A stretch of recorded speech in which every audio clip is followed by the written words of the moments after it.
రవీందర్తో మాట్లాడదాం. రవీందర్, ప్రభుత్వానికి ఎట్లాగూ రైతులకు సహాయం చేయాలన్న ఉద్దేశం లేదు అనేది కాలక్రమేణా తేలిపోతూ వస్తుంది.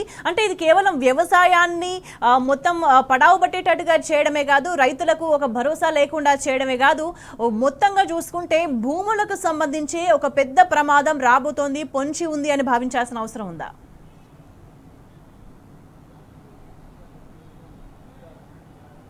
రైట్ స్వేచ్ఛ మీరు చెప్పినట్టుగా ప్రభుత్వం ముందే ఒక కుట్రపూరిత వ్యవహారానికి తెరలేసింది. ధరణి ఉన్న స్థానంలో భూమాతను తీసుకురచ్చి పెట్టడం. దాదాపుగా ఈ సైటు ఇప్పటికి కూడా ఏ సర్వే నెంబర్లా ఏ రైతున్నాడు అనే విషయం పట్ల భూమాత అనే సర్వే నెంబర్లో క్లియర్ కస్టర్గా ఇప్పటి వరకు కనబడని పరిస్థితి ఉంటుంది. దాన్ని వెతుక్కోవాల్సిన పరిస్థితి ఉంది. ఎప్పుడో ఓపెన్ అవుతుంది, కనీసం సర్వే నెంబర్లు ఎక్కడున్నాయి, పట్టాదారులకు సంబంధించిన పూర్తి డీటెయిల్స్ ఎక్కడుందనే అంశం పట్ల ఇప్పటికే రేవంత్ రెడ్డి సర్కార్ తీసుకొచ్చినటువంటి భూమాత అనే పోర్టల్ ద్వారా ఇప్పటి రైతులు గందరగోళమైన పరిస్థితి ఎదుర్కొంటున్నారు. పాత ధరలో అలాంటి పరిస్థితి ఉండకుండా పలానా నంబర్ సర్వే నెంబర్ ఎంటర్ చేసి పాస్బుక్ నంబరు డయల్ చేయడం వల్ల దానిలో పూర్తి స్థాయిలో ఆ రైతుకు సంబంధించిన ఫుల్ హిస్టరీ వచ్చేది. కానీ ఆ పరిస్థితి ఇప్పుడు పూర్తిగా లేదు. ఎప్పుడు చూసినా సర్వర్ బిజీ అనే సాకు చూపెట్టి రిజిస్ట్రేషన్స్ కూడా పూర్తి స్థాయిలో ఆగిపోయిన సందర్భం అనేకంగా ఉంటుంది.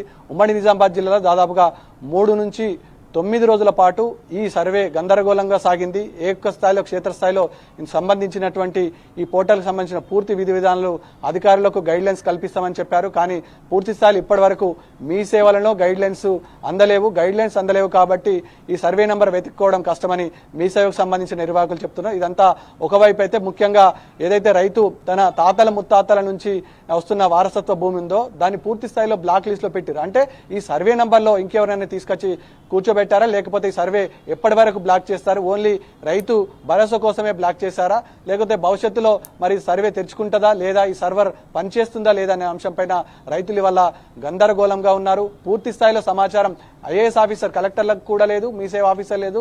దీనికి సంబంధించిన రెవెన్యూ శాఖ అధికారులకు రెవెన్యూ మంత్రికి కూడా స్పష్టత లేదు. పోర్టల్ మాత్రం రన్ అవుతుందని చెప్తున్నారు. రిజిస్ట్రేషన్ పోతే సర్వర్ బిజీ అని ప్రతినిత్యం తిరిగిన సందర్భం.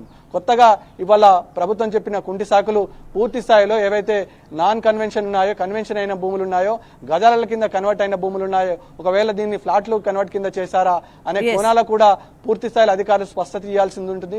ముఖ్యంగా కమతాల విభజన జరిగితే ఏ స్థాయిలో జరిగింది, ఎట్లా జరిగింది అనే అంశం పట్ల క్లియర్ కస్టర్ గా రైతులకు అనేక అంశాల పట్ల ఇవాళ రైతులు ఆందోళన వ్యక్తం చేస్తున్న సందర్భంలో ముఖ్యంగా వీళ్ళకి వారసత్వంగా వచ్చిన భూములు, అనేక రకాలుగా ఉన్నటువంటి భూములు, దాన్ని ఎవరి పేరు రాస్తున్నారా, లేకపోతే ప్రభుత్వం వాల్యూ పెరిగింది కాబట్టి ప్రభుత్వం ఇంకేమైనా రకంగా వైపు చర్యలు తీసుకుంటా ఈ భూమి ఎవరికైనా తాకట్టు పెడుతుంది అనే అంశం పట్ల స్పష్టత ఇవ్వాల్సిన అవసరం ఉంటుంది. ముఖ్యంగా రైతాంగం అనేక సమస్యలను ఇవాళ ఎదుర్కొంటుంది. అందులో ప్రధానమైన సమస్య ఇదని చెప్పచ్చు.